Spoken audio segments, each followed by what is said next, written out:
დილამშვიდობისა მეგობრებო, ყველას მოკითხვა, ბედნიერება და კარგი განწყობა. ჩვენ ახლა ვიმყოფებით ვაიომინგის შტატში. ეს ერთ-ერთი ყველაზე პრობლემატური შტატია მძღოლებისთვის, განსაკუთრებით ზამთარში, მაგრამ ზაფხულში ერთი სიამოვნებაა სიარული, ფართო გზებია, ვისაც უყვარს ტარება და აი მანქანაზე იხაჩობა, ძალიან დიდი სიამოვნებაა. და თუ კაი ამინდია, ხო არის და მოიწყვიან უბერავ და იხარია რომ იტყვიან. მაგრამ არის სტეპური შტატი და ამ დროს ჩვენ რას ვაკეთებთ? ფიქრობთ და ჩემ ფიქრებს გიზიარებთ. დიდი ხანია ლიტერატურაზე არ გვილაპარაკია და დღეს გადავწყვიტე ვილაპარაკო ერთ საინტერესო თემაზე. თემა, რომელიც აი ძალიან ღრმა თემაა, უბრალოდ ლიტერატურა უკავშირდება ამ თემას. იმდენად ღრმა თემაა, რომ აი შეიძლება ვერ ჩაწვდე ბოლომდე. ამოუწურავი თემაა და დავიწყოთ. ესე იგი ჩვენ ახლა ლიტერატურაზე მე პირადად ალბათ ბევრი დამეთანხმება, რომ კაი ლიტერატურება და კაი მწერლებად სტატისტიკურად და ასე ვთქვათ, ვისაც არ უნდა კითხო, არიან მამაკაცები, ხო? თითქოს ქალბატონები არ აქტიურობენ და ალბათ აი ესეთი მიდგომაც აქვს, აი რატომაც ჩვენ ისინი მამაკაცები, ქალები ამ დროს არასწორი მიდგომაა, თუმცა გზნობებში და მოქმედებებში იგრძნობა. აი დღევანდელი ფემინისტებიც ხო მაგას აწვევიან, რომ აი ქალი უნდა იყოს თანასწორი მამაკაცთან და სულ რატომაც აი მას აწვევიან. ნუ რაღაც შეიძლება რაღაც მომენტში მართლებიც არიან, მაგრამ საერთო ჯამში რატომღაც ნუ ფაქტია, რომ ეს ბრძოლა მიდის, თქვათ ასე თქვა. ბრძოლა ეხლა ცოტა ცუდად ვამბობ, მაგრამ ჯერ როდესაც თქვა ჩვენმა შოთა რუსთაველმა ლეკვი ლომისა სწორია, ძე იყოს თუნდა ხვადიაო, ხო? და მით უმეტეს ქართველებს ეს არ გვეშლება, თუმცა ზოგჯერ დასაცინათაც არის ხოლმე, აი ქართველები ქალებს ვაღმერთებთ, იმას ვაღმერთებთ, მაგრამ საქმეზე რომ მივიდეს და ფემინისტებს და ამ გლობალისტებს და ამ ლიბერალებს მოაქვს ხოლმე ეს ქართული სუფრა, კაცები ქეიფობენ, ქალები კიდო იქტრიალებენ, თუმცა აი 8 მარტი ვითომ ქალების დღეა, მაგრამ ყველაზე დაღლილი და რა ქვია დაღლილი არის ქალბატონები, ხო? ან თუნდაც ახალი წრეებს ზეიმობთ და ისე გამოდის, რომ ქალები სულ რაღაცნაირად უფრო დაჩაგრულებივით არიან რა. თუმცა ჩვენ რო ვკითხოთ, არა კაცო, ხო არ გაგიჟდი თანაბარნი ვართ, ისა ვართ, მაგრამ ნუ ერთ სიტყვით ძალიან ღრმა თემაა და მე ამას ახლა განვავცობ და რისი თქმა მინდა და რატო დავიწყე ასე ლაპარაკი. იმ დღეს ვოლმარტში დავბოდიალოდი, რაღაცის ყიდვა მინდოდა და ნუ ხო იცით ახლა ათვალეებდი რაღაცეებს და წიგნების თაროს მივადექი. და უცბად თვალში მოხვდა ძალიან ბევრი წიგნები იყო ჯეინ ოსტინი. შეგახსენებ ჯეინ ოსტინი ქალბატონია, ინგლისელი ქალბატონი, რომელიც წერდა რომანებს, 6 თუ 7 რომანი აქვს დაწერილი. 1810-1820 აი მაგ 19 საუკუნის დასაწყისი მეებში აქვს და კლასიკურ მწერლად ითვლება, თუმცა ჩვენი საზოგადოებისთვის, აი მაგალითად ვინ საბჭოთა კავშირში და აი საბჭოთა კავშირში ვიზრდებოდით, ეს არ იყო ისე გავრცელებული ეს წიგნი, ეს მწერალი. აი ბოლოს გავიკეთ, და რას ვამბობდი? ჯეინ ოსტინის წიგნი რო დავინახე, ნუ რაღაც თვალში მომხდა და მე რაღაც ტრაქსტოპზე გაჩერებული ვარ ტელევიზორს უყურებ და ერთი ქალბატონი ტრაქ დრაივერი მოვიდა, ტელევიზორს დაждდა და ჯეინ ოსტინის წიგნი უკავია და მეთქი, ჯეინ ოსტინი. ძალიან მაგარი მწერალიაო და მეთქი, მოდი რა გადაგიღებ შენ იმებს საბეჭდილებებს კითხა მეთქი, არა, ერთ სიტყვით არ გადამაღებინა რა.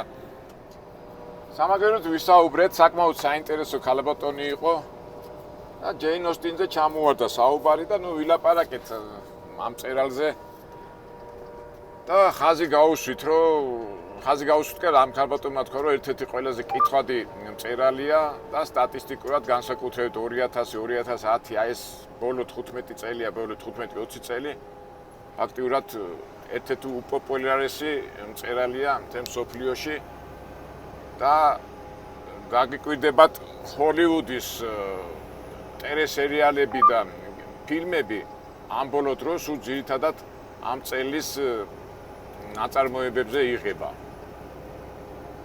მასიურად გამოდის ეს ფილმები, მისი შემოქმედებიდან გამომდინარე, ეს ჯეინ ოსტინის ფაქტიურად ყოველი მესამე, მეოთხე ტელესერიალი ან კინო ჯეინ ოსტინის სცენარზეა დაფუძნებული.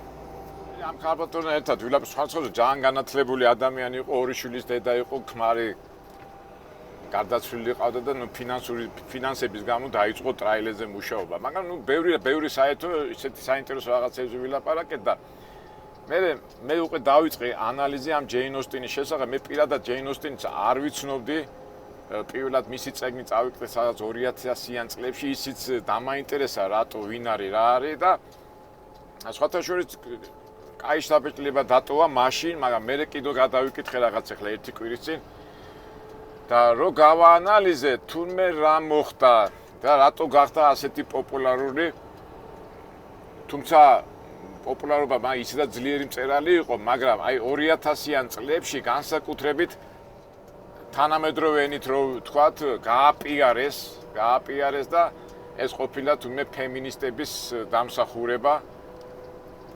ფემინისტები ხო იცით ყოველთვის ხას უსვამენ, რომ ქალები არა ვართ კაცებზე ნაკლები,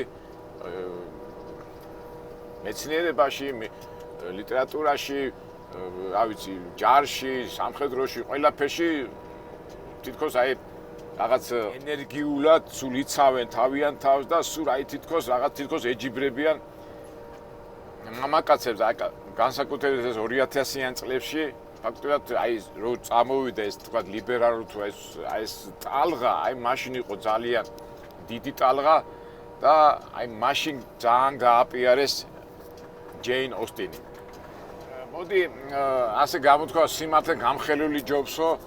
აი პირადად არ ვიცი, ალბათ ყოველთვის მეც აი პირადად არასდროს ასე თქვა ყურადღებას არ ვაქცევდი ქართველ მწერლებს, ქალბატონ ქართველ მწერლებს. ფაქტობრივად არც აყავს, ვინ ყავს ახლა ჩვენ ქართველი ქალბატონი მწერლები, ერთი პირადად ვინც მახსენდება, მარიამ გარიყული, ეკატერინა გაბაშვილი, ეკატერინა გაბაშვილი ალბათ ყველას იზრდება, მაგდანა ლურიძე დაწერა, ჯორჯაძე, რომელმაც სამზარეულო წიგნი დაწერა და ბევრი ხო, ანა კალანდაძე სახელოვანი ჩვენი რა ცუდი გზა არის რა. ლაპარაკის საშუალებას არ მაძლევს. კი, ეხლა თანამედროვე დროში ამოვიდნენ თანამედროვე მწერლები, მაგრამ გულახდილად გითხრათ, მაინც ეხლა მე პირადად ყოველთვის ალბათ ეს კაცი რო ხარ და კაცური იმებს ეძებ, ხო, ლიტერატურაში უფრო ახლოს იყო მამაკაცი ისინი. თუმცა მაინც ეხლა რაოდენობაც რო არ იყო, თუმცა კი ეხლა აგატა კრისტი და იმას რო კითხო, რომ ძალიან მაგარია. მაგრამ მაინც სტატისტიკურად მამაკაცები უფრო ბევრი არიან ლიტერატურაში და რატომაც უფრო მამაკაცებზევად სწორი გვაქვს მამაკაცებზე, ხო, ლიტერატურაში. თუმცა არც ქალებიც არ ჩამოვარდებიან და ერთ-ერთი მაგალითი და ყველაზე მაგალითი არის ჯეინ ოსტინი. თან წარმოიდგინეთ, მეგობრებო, ჯეინ ოსტინი წერდა 19 საუკუნის დასაწყისში და ძალიან ახალგაზრდა გარდაეცვალა 42 წლის ასაკში, 6 თუ 7 რომანი აქვს დაწერილი, ისეთი ფსიქოლოგიური და ისეთი ზუსტად მორწმუნე, რომ მწერლები დოსტოევსკი, ტოლსტოი, ვიქტორ ჰიუგო ასე სწორდებოდნენ მის სტილზე, მის გადმოცემის უნარზე. მაგრამ რატომაც მაინც ქალბატონი რო იყო კი აღიარებდნენ, მაგრამ აი ესე რატომაც აი ესე როგორ გითხრათ, ეტყობა ძალიან მაგარ კონკურენტად თვლიდნენ და არ აპიარებდნენ აი ესე ამ სიტყვას როგორ აი ეს არ ავცელებდნენ. თუმცა ძალიან ძლიერია თან წამენ მე-19 საუკუნეში და მთელი ინგლისური ლიტერატურა, ჩარლზ დიკენსი, თეკერეი, აი რო კითხულობ ხოლმე ინგლისურ დიდ ბრიტანულ ლიტერატურას, აი სტილი და დრამატურგია, დიალოგები ფაქტიურად აი მაგაზე სწორდებიან ჯეინ ოსტინის სტილზე. აი თუ დააკვირდებით და რო შეადარებთ იგრძნობა. არა მარტო სტილი, მაგრამ ნუ დანარჩენი ახლა ბუნება, ფსიქოლოგია და მიმდინარე პროცესები, რაც ლიტერატურას უყვარს, მაგაში არის ძალიან მაგარი. აგერ ამერიკელების კლასიკოსი მწერალი მარკ ტვენი საერთოდ ჯეინ ოსტინის გახედვაც არ უნდოდა, იმიტომ იმდენად დიდ კონკურენტად მიაჩნდა.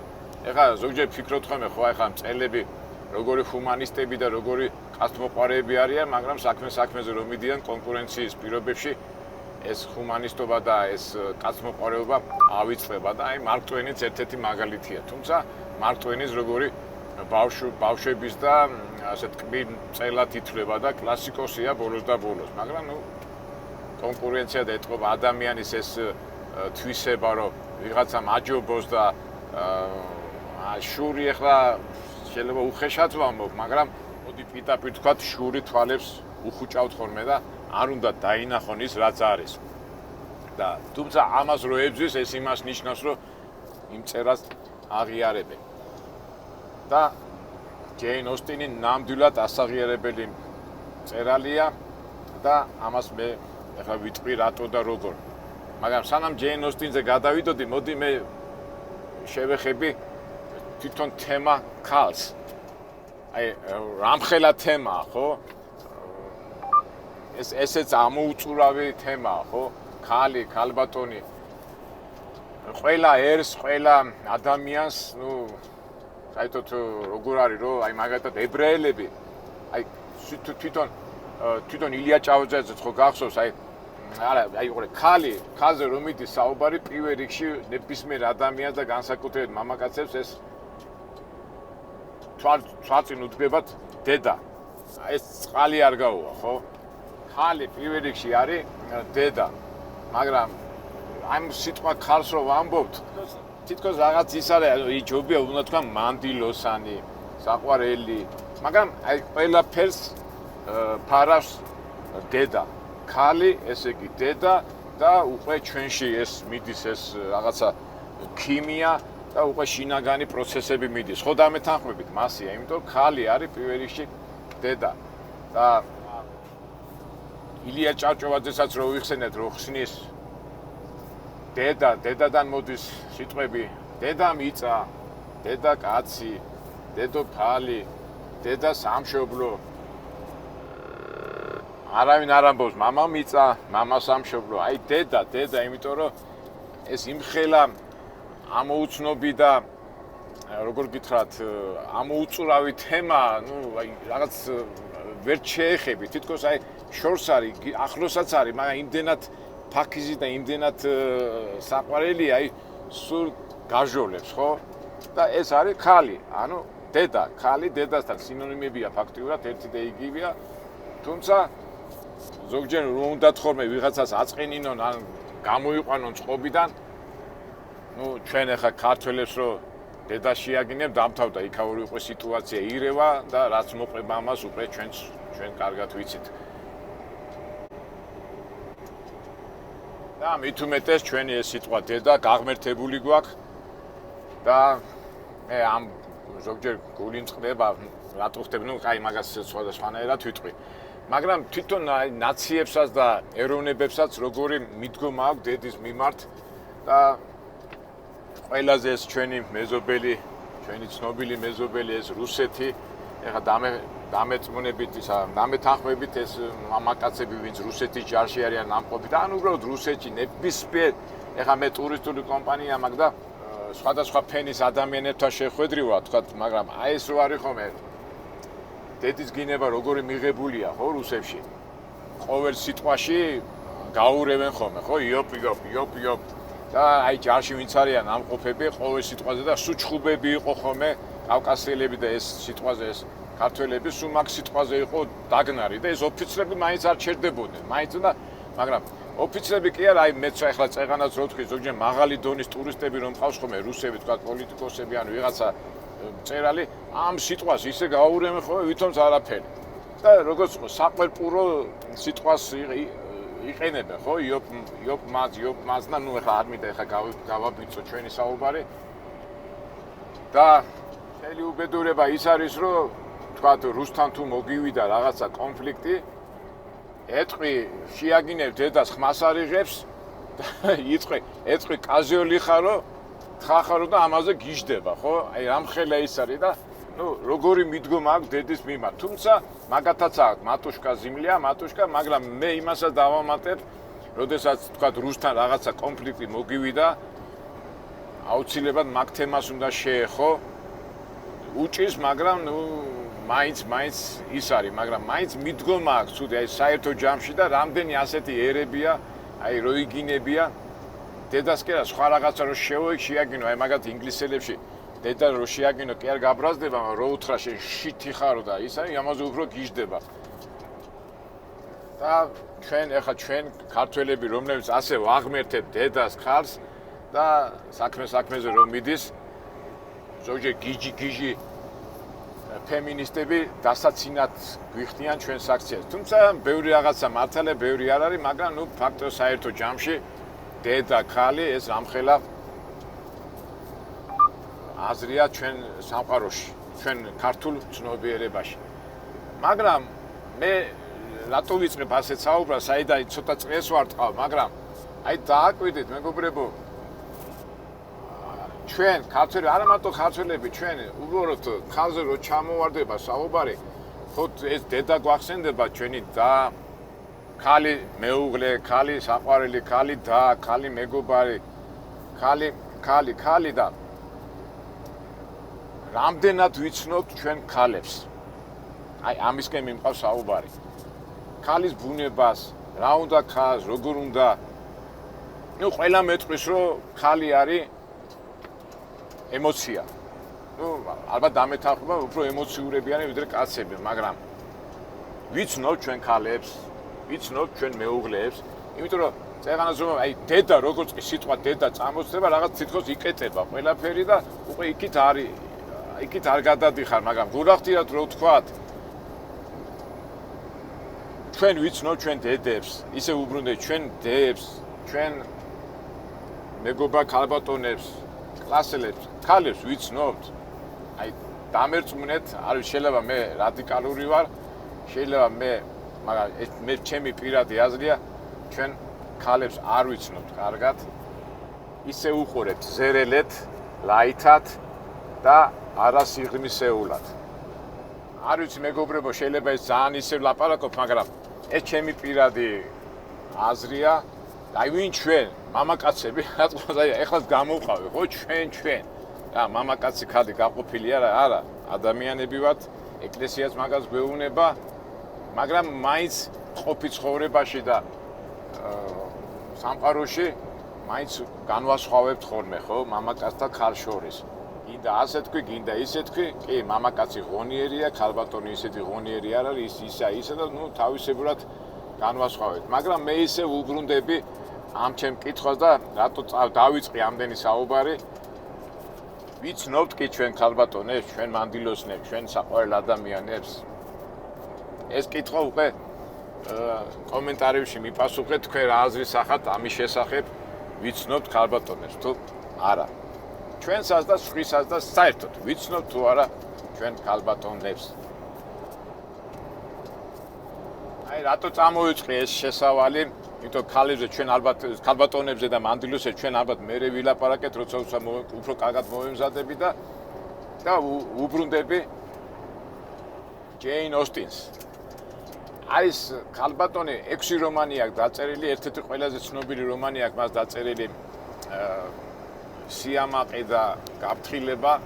ნუ ცოტა პატარა ბიოგრაფიას მოვყვებით, ჩვეულებრივ ინგლისურ ოჯახში, არისტოკრატიულ ოჯახში დაიბადა, დები ყავდა 4 და კაი განათლება ჰქონდა, ბევრ წიგნებს კითხულობდა და რომანების წერა რო დაიწყო, ისე კარგად გამოსდიოდა, სულთა ფსიქოლოგიური და აღწერდა ძალიან კარგად და საერთო ჯამში კაი რომანები გამოვიდა და ეს უნდა წაიკითხოთ.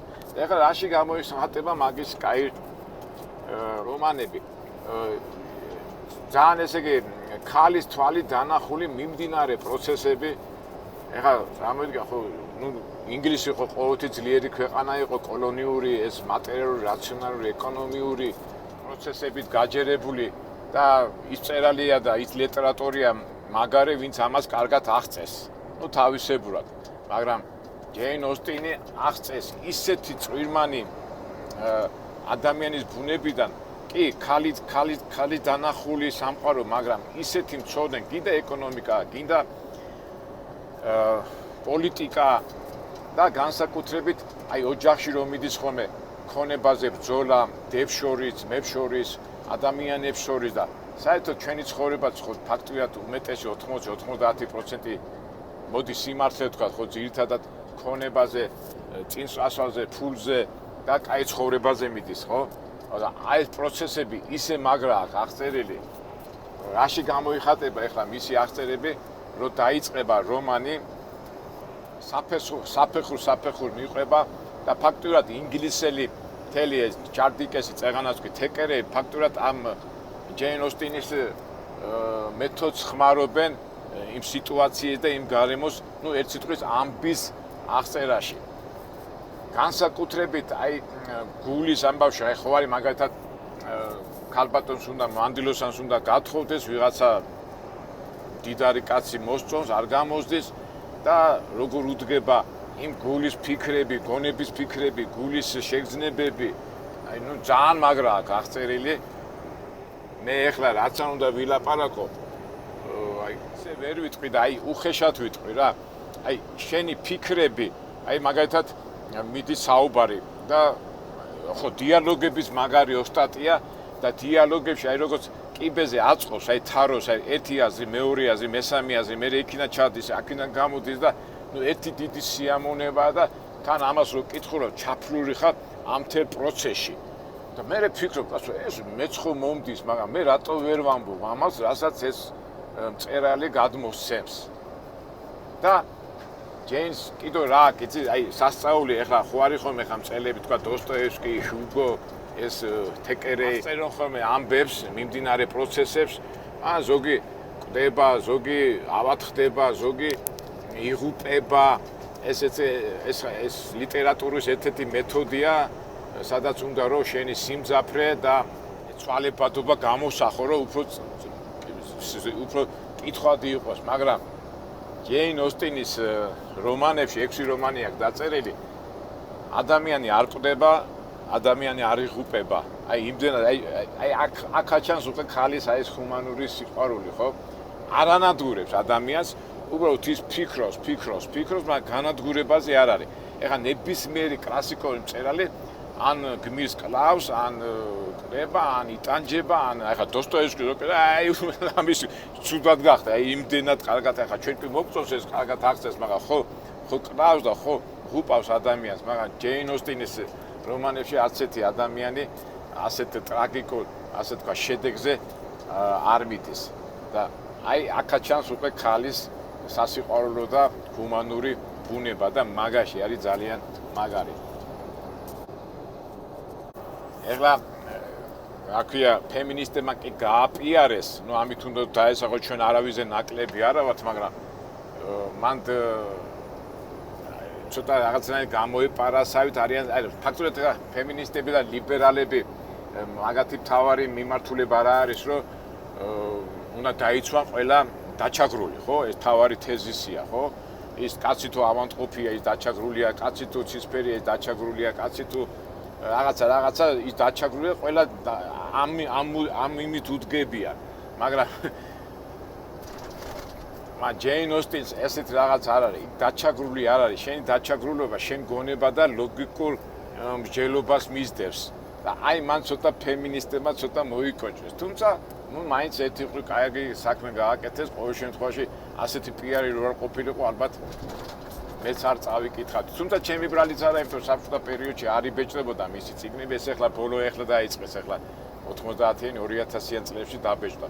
თუმცა აი ესეთი წამოდგენ მე-19 საუკუნის დასაწყისში იყო ეს წერალი და იმ დროინდელი პრობლემები, რაც საზოგადოებაში იყო ინგლისის, დღევანდელ საზოგადოებაშიც იგივეა. თუმცა რა არის გასაკვირი, შეიძლება ახლა კი ტანსაცმელი, გარემოება, ტექნიკა ის არ იყოს სხვადასხვა დროც ისეთი ნელია, მაგრამ ადამიანური ემოციები და ვნებები არ შეცვლია. თუმცა ასეც არის ახლა თქვენ რა განსხვავება ახლა 2000 წლის წინ რო ცხოვრობდა ადამიანი და ეხლანდელი რო ცხოვრობს, რა განსხვავება არის რამე? კი, შეიძლება ახლა მანქანი დადიხარ, ტელეფონი გიკავია, სწრაფად აკეთებ ყველაფერს ამას, იმას, მაგრამ ძირითად სიყვარულს, იძულვის, ქონებისადმი მიდრეკილებას, 1000 ნებები არ შეცვლიდა და ფაქტობრივად ერთი და იგივე წრეზე ტრიალებს მე რა ვიცი ახლა შეიძლება ეს პირადი ჩემი აზრია და ვწდები, მაგრამ 2000 წლის წინათაც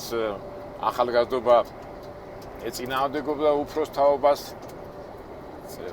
დღევანდელ დღეში და ყოველთვის ეს პროცესი რაღაცნაირად წრესავით ტრიალებს და აი ეს ემოციები და ეს ვნებები ერთი და არაფერი არ შეცვლია და ჩვენი უფარიც გველოდება რომ ამენად გამოვასწოროთ ეს ყველაფერი, მაგრამ რა ვიცი ეს უკვე მეთის ნებაა და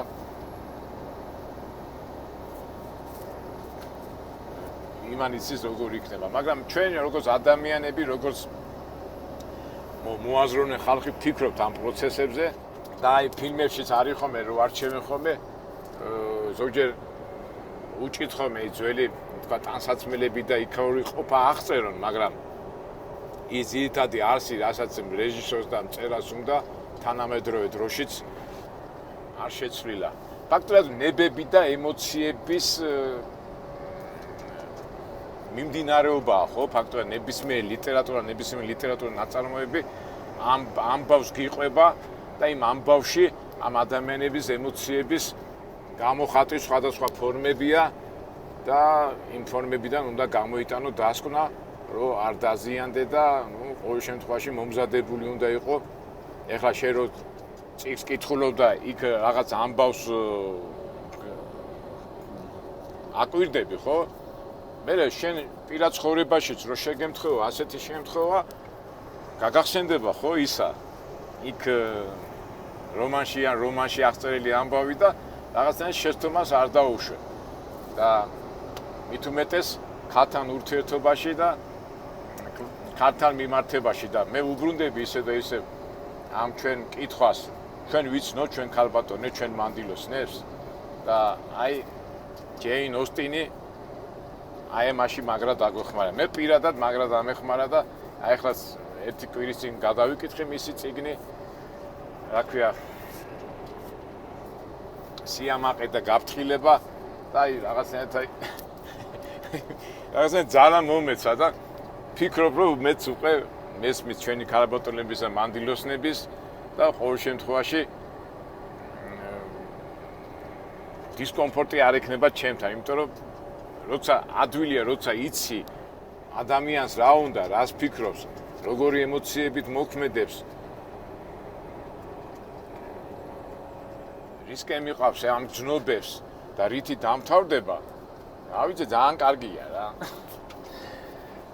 ასე რომ მეგობრებო, რა ვიცი, არ დაიზაროთ ჯეინ ოსტინის წიგნები წაიკითხეთ, 6 რომანი აქვს სულ და ერთ-ერთი ყველა, რა ვიცი, არ დაიზარო, ისე მიდის, კარგად იკითხება და განსაკუთრებით დიალოგები, რომელიც აი თუნდაც ჩვენი არხიდან გამომდინარე, ჩვენ როგორ გვიყვარს, ხო, სულ ლაპარაკობ, თუმცა ზოგიერთ ჩვენ მაყურებელს არ უნდა, სულ უნდათ ეს ექშენი, სულ გვაჩვენე, უვნებიან ხოლმე გვაჩვენე ის, მაგრამ ნუ რა ვქნათ ახლა ჩვენ ასეთი სტილი გვაქვს და ბოროს ამხელა ტრამალებში და ამხელა გზებში რომ მიდიხარ, რაღაცაზე ხო უნდა იფიქრო. და სულ მაგას არ ვამბობთ, ჩვენი ფიქრები, ჩვენი რაღაცა მიმდინარე პროცესში რაღაცას რო განვიხილავთ, ისე და ისე ჩვენთვის გვინდა, ხო, ჩვენთვის, ჩვენი მეგობრებისთვის, ჩვენი ქალბატონებისთვის, ვინ ჩვენ მოგზდებს და როგორ ვამბობთ ხოლმე, ცხოვრება გაგრძელდება, ცხოვრება გრძელდება ჩვენთან ერთად და ჩვენთან უჩვენოთათაც. და ბარემ მაინც გასავლელი გვაქვს ეს ცხოვრება და ბარემ კარგად გავიაროთ, არა? იმიტომ რომ ისე მეურდები, ცხოვრება მაინც გაგრძელდება ჩვენითაც და უჩვენოთაც. და აი ლიტერატურა ამაში გვეხმარება და განსაკუთრებით როცა გვეცოდინება ვინ არიან ჩვენი დები, ჩვენი დედები, ჩვენი ქალბატონები, ჩვენი მანდილოსნები და როგორ მოვიქცეთ, რა ჯობია ამას.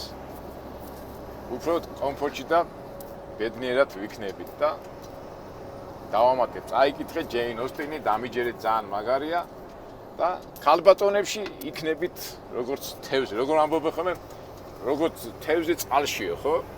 და აი წერალი განსაკუთრებით ძალიან ეხმარება. მე რა ვიცი, მე მეხმარება ხოლმე, რა ვიცი, ახლა ცოტა წავიტრაბახებ, მაგრამ პრობლემა არ მაქვს, იმიტომ რომ ასე თუ ისე ვიცი ჩვენი მანდილოსნების და ქალბატონების ფიქრები და სულში შემილია ჩავძრა. ბოდიში ცოტა წავიტრაბახე, მაგრამ ზოგჯერ ესეც ალბათ საჭიროა. კარგით მეგობრებო, დაგემშვიდობებით. ჯეინ ოსტინი და მე სხვა მწერლების განვიხილოთ. შეიძლება აგატა კრისტიზე გადავიდეთ, ეს დეტექტივი და არ ვიცი, ეს მომავრიდან გამოდიოდა, ნახოთ ამ სივრცეში, ასეთ სივრცეში თუ რა ფიქრები წამომივა, ვინ დაგვიკავშირდება, ვინ მომცემს ფიქრების мотивაციას. ერთ სიტყვით დაგემშვიდობებით, მომოვარ საინტერესო ვიდეოებამდე. წაიკითხეთ ბევრი წიგნი, დამიჯერეთ, ძალიან მაგარია და იქნებით როგორც თევზი წყალში, ისე თქვენ ცხოვრებაში. კარგად, მომოვარ საინტერესო ვიდეოებამდე.